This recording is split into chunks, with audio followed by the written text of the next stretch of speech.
Hello, this is Pierre coming to you from the Resonance Lab. I've got a couple of new releases for you today, so let me share my lab notes with you and discuss some of the music we're going to be listening to in these new releases. Let me turn off my camera and get back to you in a second. Before I get started, I have an admission to make. This is my first video in this series. I find it kind of off-putting to talk to myself the way that I do. So it's been kind of a struggle for me. I've tried this a few times, so bear with me, be patient. I'm going to try and do my best here. So having said that, let's get on with it. So there's different ways that you can look at music, and there's different settings for music. There's music for orchestra, there's chamber music, there's art song, there's all sorts of musical settings. The musical setting I'm interested in today is music for a single instrument. That's music in its simplest form. It's just the artist and their instrument. It could be a guitar, it could be a violin, it could be a piano, it could be a harp, it could be a tuba, it could be anything. And it's sort of like the expression of uh, music in its simplest form, in its most basic form. It doesn't mean that because it's basic that it's boring or that it can't be exciting and fun and provide you with that connection, right? The way I kind of look at it is this way. I think of it as being more of an intimate sort of experience, right? For a listener, the intimacy is really important. It's a connection. It's a connection with the artist. It's a connection with the music. It's a connection with the moment. Now, the artists who are standing on the stage, now they're confronted. They're confronted with both opportunities and with challenges. So let's talk about the challenges first.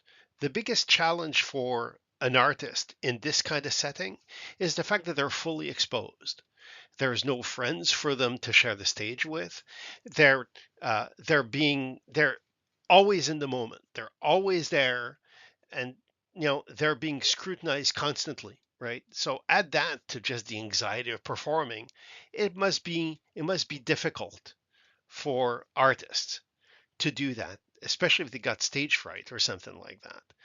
Now, there are opportunities, however. I mean, if I'm a performer, I have the opportunity to display sort of my mastery of my instrument, or the virtuosity that I can extract from that instrument. I can also display my connection to the music, my understanding of the music, the interpretive power of taking the music off of the sheet and offering it to the listener. But there's a third very important sort of actor in this particular intimate setting, and that's the creative force behind the music itself, or the composer. And they too are confronted with challenges and with opportunities. Now, it's the great Baroque master Antonio Vivaldi who coined this particular expression that I'm showing you right now. He talked about il cimento, the conflict or the contest between harmony and invention. And I think that sums up both the opportunities and the challenges associated with composing for a single instrument. And I want to take a little bit of time to sort of explain what I see as being both harmony and invention. Now, here what you see is a fingering chart for what we call in French la flûte à bec, what you would call in English the recorder. Now, this is an instrument that many of us were forced to learn when we were in school. It's an instrument that has its origins in ancient music, early music, and in the Baroque era. And Baroque flutists can extract a lot of notes out of a recorder. But most of us lay people who end up playing the recorder, we only ended up being able to extract a dozen notes or so out of it. And I'm showing them for you right here on the staff. And there's like two octaves or two registers of notes that you can extract from a recorder. Let's call it like the low notes. In the Latin nomenclature, do, re, mi, fa, sol, la, si, do, right? And then there's a higher register or a higher octave, do, re, mi, fa, sol, la, si, do, right? And it's uh, the way that music harmonically is described is through this idea of what we'll call the chromatic scale, do, re, mi, fa, sol, la, si, do, right? And let me show it to you both in the Latin nomenclature and in the English German sort of nomenclature using letters, right? In this case, from C through G and then back to B and C again, right? So when we think octave, we think number 8. So the 8 notes, do, re, mi, fa, sol, la, si, and then the additional do. But then there's also these half tones or half notes that you see here in the black keys of a keyboard, for instance, right? So you see that you've got 12 tones that we associate with uh, any given octave. And now these 12 tones plus the additional do, making it 13, I guess, if you're looking at it purely that way, uh, represent sort of like the basic note values or the basic sounds that you can extract from any instrument. It doesn't matter if it's a violin or if it's a cello or if it's the guitar, right? You'll extract the same notes. However, as we'll see a little later, right, there is sort of like this pattern repeats itself as you go up the scale, as you go from lower pitches to higher pitches. Now, each one of these notes, as it turns out, is an actual sound or a sound wave. And let me take a couple of seconds to explain to you how sound waves work. Let's talk a bit about sound waves. I put together this short animation to show you the behavior of sound waves. Think of ripples on a pond and think of dropping pebbles inside the pond. What you'll see are these wave fronts that sort of emanate from the middle, going outwards.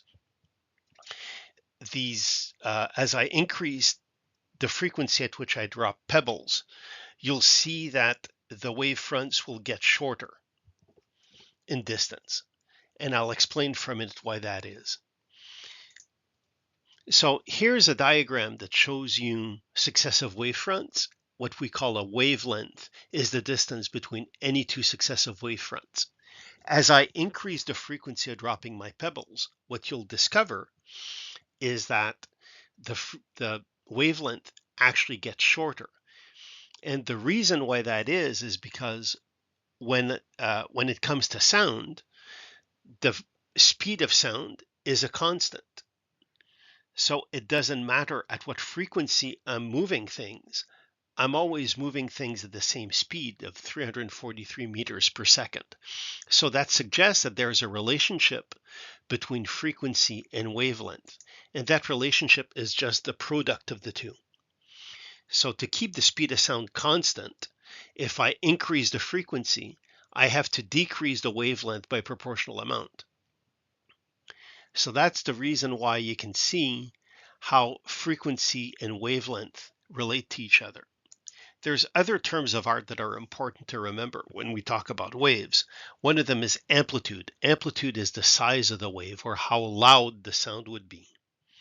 Then there's things called harmonics and overtones, and these have to do with multiples of the frequency or multiple of the wavelength.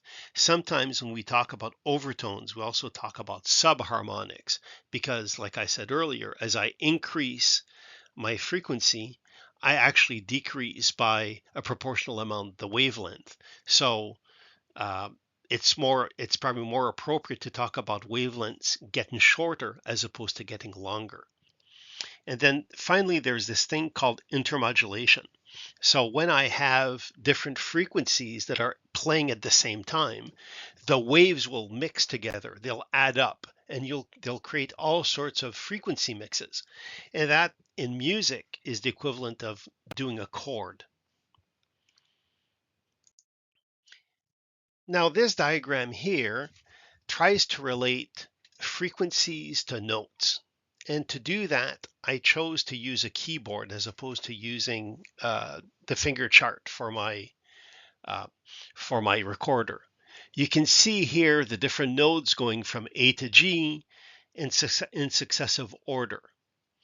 And you see here that there's numbers next to these letters. That's because each one of these chromatic scales, if you will, right, increase by one octave. So each octave gets a different number. So you can see here, for instance, the first octave going from C to B, and then the next octave is a 5, the next octave is a 6, and the octave after that is a 7. Now, these frequencies here going from, I don't know, around 250 hertz all the way up to about 4,000 hertz are well within the hearing range of the human ear. The human ear can respond to sound waves that have frequencies between 20 and 20,000 hertz, or 20 to 20,000 cycles per second. So you can see that with some instruments you could actually go with graver sounds or deeper sounds or higher pitch sounds. When it comes to the actual frequency values, what you'll find is that there's a relationship between frequency values and successive octaves. So you see here, this particular note, the A4, is set at a frequency of 440 hertz. As I go to the next octave up, its frequency is now doubled. And then the next octave up from that, the frequency will double again, and so on and so forth. So there's this ongoing relationship from one octave to the next where the frequencies double in value. They're going to the first harmonic of the previous octave. As it turns out, relative values of these different notes, isn't a constant, but their relative value stays constant. Now, the thing that I wanted to show you or point out is the fact that that particular frequency, 440 hertz, is significant in music. And this little soundbite will remind you of that. This is an orchestra tuning before a concert, and they always tune to this particular frequency, 440 hertz. To sum up, here is our keyboard again, all 88 keys of it, the white keys and the black keys. You see here all the different frequencies associated with the white keys, along with all the different note values for them. Let me overlay on top of that the recorder. And as you can see, the 2 octaves of the recorder in context with the entire 7 octaves plus that the keyboard can provide me with. So this shows sort of like an inherent limitation that you have when you're playing with a single instrument. The best way I can describe it is it's the difference between coloring with a full set of crayons if I'm playing a piano, and coloring with a shorter set of crayons if I'm playing with the recorder. Now, there's nothing wrong with that. You can still color. You just have less colors and shades you can play with. So how do we compensate for that from a musical perspective? So this, my friends, is where invention comes in. If there is limitations in harmony, as we'll see now, invention opens up a whole slew of possibilities. Now here, just to bring things back to context, here's a chart that shows you all of the different octaves and all the different notes and all the frequencies associated with them. So you see here anything from about 16 hertz or so all the way to 19,000 hertz, right? So you can see here this covers off the entire sort of hearing span. Now, what I'm showing you here are the 2 octaves that are associated with the recorder. And you can see here there's 12, 24, 25 notes. Now let's imagine, if you will, that you can create a sequence of these 25 notes. What are the possible ways, permutations, if you will, of these 25 notes that you could actually put together, right? How many possibilities are there? And mathematics tells us that there's 25 factorial, 25 times 24 times 23, all the way to 2 and 1. And the actual number of possible sequences of 25 notes that you have is a hellacious number. It's like 15, septillion, right? I've never counted. You'll be here for a few lifetimes if you were to count how many possible sequences there are. Now you'll say, you can't play all of them. I mean, some of them aren't playable. Okay, I'll grant you that. Let's say 1 out of a million are playable. You're still looking at 15 quintillion possibilities. I mean, let's face it. Even with a recorder, the melodic possibilities are near endless, right? And that's just repeating a note, just playing a note once. Now, if you start repeating notes, or if you start adding silences to that, I mean, there's no end to it. So it doesn't matter whether or not you've got 16 crayons or 64 crayons, you can still say a lot with a recorder. Now, let's add another dimension to invention, and it's what we'll call character. I can take these 25 notes, and that's pretty bland, but I can judge them up, right? For example, I can play with tempo. I can play fast, or I can play slow. I can play with rhythm. I can play with dynamic. I can play slowly, or I can play, softly, or I can play loudly, right? I can play with the tonal keys, right? I can play on a major key or on a minor key, and I can switch these keys at will, right? And then, of course, I can pick the right instrument to play my piece of music. So here's, for instance, one of many charts you can find on the internet that shows you the relative sort of frequency span for every instrument. So you'll see here in the bottom, of course, our keyboard. And then you'll see here different families of instruments, the human voice, for instance, woodwinds, brass, string instruments. And you can see that they all have their own sort of place, their own register in space. And so as invention goes, I can pick and choose whichever instrument I want. So to conclude this, when it comes to a contest, there always has to be a winner, right? Everybody wants to win a contest, right? Well, in the contest between harmony and invention, there's no losers. Everybody's a winner. The listener is a winner, the performer is a winner, the composer is a winner. Everybody wins in the contest between harmony and invention. So now it's time to talk about 2 releases that I've got for you this time around, and both of them have to do with music for a single instrument. So let's start here with the Mount Rushmore of composers. There's a lively debate in classical music about which composer would you put on your own Mount Rushmore. I think there's one consensus pick, however, and that would be Johann Sebastian Bach. Bach is, as we say in French, an incontournable. He's an unavoidable sort of character in Baroque music. And he was extremely prolific, as you can see from his works catalog. It's often referred to as the BWV catalog. I'm not even going to try and pronounce what BWV is in German. But what's special about this inventory of his works is that rather than presenting them in chronological order, they're sort of organized in types of works.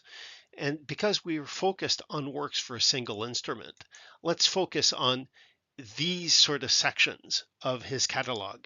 So there's organ works, there's keyboard works, and then there's works for other instruments. And this is where I went for this particular playlist.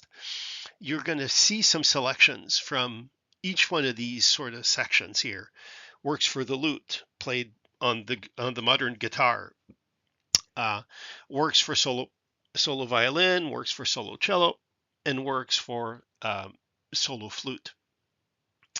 Now, I also wanted to point out a little something special about Mr. Bach. And to do that, let's look at his selections for solo violin. In the solo violin, you can see that he's got both sonatas and partitas, and we'll talk about those in a second, in a minute, should I say. What I wanted to attract your attention to is the fact that Mr. Bach never let a good tune go to waste. He often recycled and reused a lot of the works that he composed for one instrument and adapted it to a different instrument. So it's not uncommon for performers uh, of Bach's music to take music that he wrote for a particular instrument and adapt it, transpose it, transcribe it for a different instrument. So my first playlist that I'm offering you this time around is called Music for Unaccompanied Instrument, and you'll notice here the first part of the playlist involves Mr. Bach, as I've discussed. There's a couple of things I wanted to point out, however. You see here the Bourrée Anglaise, right, from his partita for solo flute. I'm also providing you the same Bourrée Anglaise, but this time performed on the viola. I also provide a different setting of one of his cello suites, but this time played on the double bass. And there's other instruments that are being presented here as solo instruments. You'll see the clarinet, you'll see the harp, you'll see percussion, you'll see a whole bunch of brass instruments. These are all compositions by the post-romantic British composer Malcolm Arnold, should I say. And then, of course, to close this all off, a cappella voice.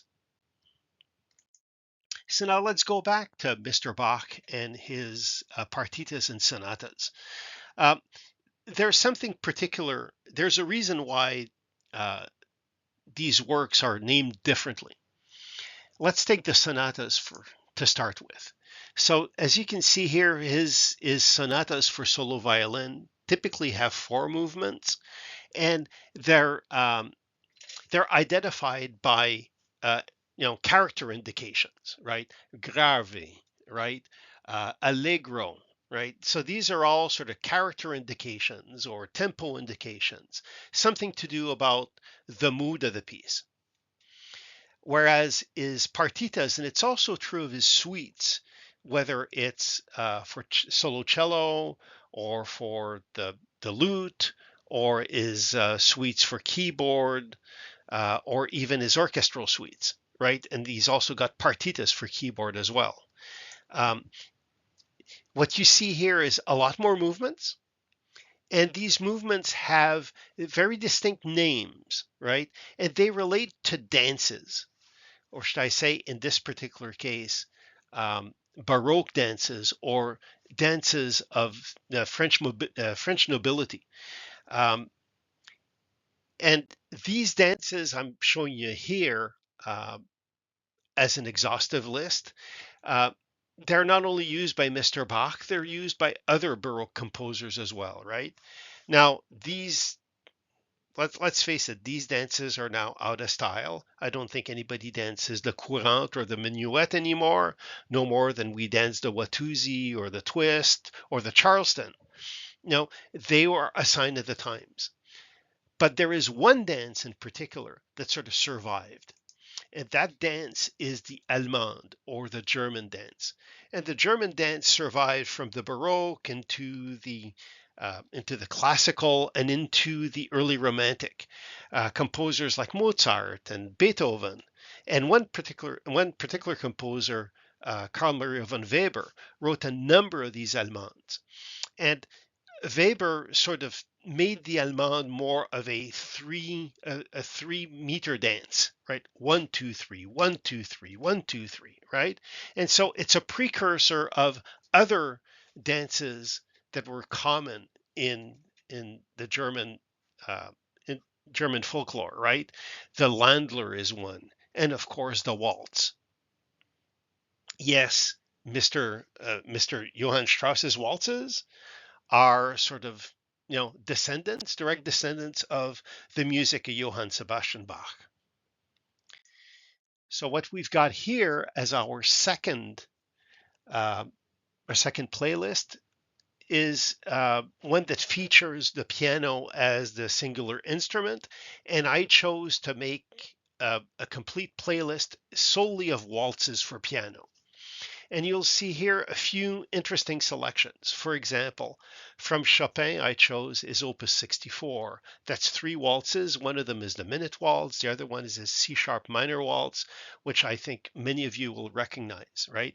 There's also some waltzes by, of all people, Billy Joel. Billy Joel, in the late 1990s, issued an album that's called Fantasies and Delusions. And in there, he proposed 10 short piano works for solo, works for solo piano, and three of those were waltzes. So I've got them featured here. And we're talking about Johann Strauss earlier. Johann Strauss never wrote waltzes for the piano, but some, let's call them virtuoso pianists, wrote waltzes that were uh, inspired by Mr. Strauss's waltzes, and they did so more as showpieces. Karl Tausig is one of those, and I've got two of those waltzes at the end of the playlist. As it turns out, these are taken from a live recording by the Cuban American pianist Jorge Boulet, and that will conclude the waltz selections in our playlist. So that's it for me. I'm about to close the Resonance Lab. Until next time, just a quick reminder to let me know what you think of this video, of the playlists. Tell me if you like them. Tell me if you don't. Again, going back to my original sort of pronouncement, this was my first video. Maybe it was a little clunky. I hope to do better next time. But please, by all means, give me some feedback so I know not only that I'm not speaking only to myself, but also that I'm providing you stuff that you can use. So until next time, so long.